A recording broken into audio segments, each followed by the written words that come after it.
So I became eventually at the height of my psychotic depression, which was a very short period of time, but very intense, very scary period of time.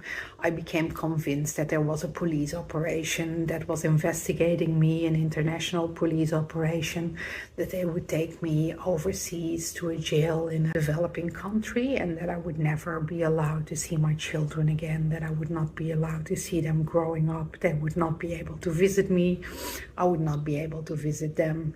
And so very distressing thoughts, very, very upsetting, very anxiety-inducing scenarios played through my mind. In terms of hallucinations, they were quite limited. So I think they were isolated to one particular evening when we were watching TV, we were watching Netflix, and I saw some flashes, some movements in the screen that I think, reflecting back on that evening, they weren't there, I think, but very basic hallucinations. I was also convinced that in the apartment above us, that was the apartment where the police operation had their headquarters, to keep an eye on me with cameras through the ceiling, etc.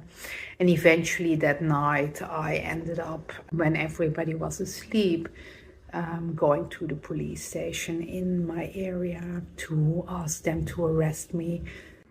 And I basically told them, look, I'm a terrible mother, I'm a terrible PhD student, I think I like the topic of a police investigation. Can you please stop this, and can you please just arrest me? The police officer at that station looked into his system, and then basically what he said was, look, I think you're not doing very well. Let me call two of my colleagues and they will take you to the emergency department at the local hospital.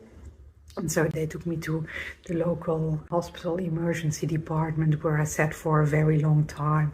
It was a very unpleasant experience.